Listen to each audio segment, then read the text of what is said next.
হ্যাঁ, জুতো পরতে হয় কেমন করে তোমরা শিখে নাও।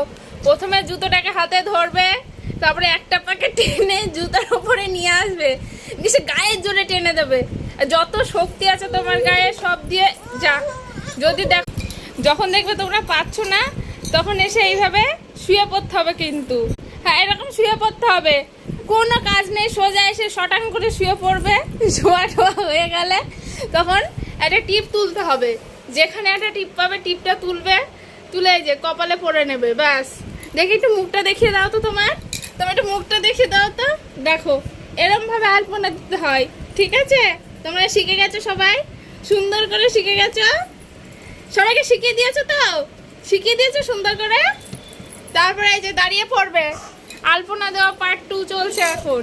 হ্যাঁ, তারপরে একটু আয়না দেখে নেবে, তোমার অবস্থা তুমি দেখবে। তুমি জামা কাপড় পরেছো, সবাইকে দেখাতে হবে।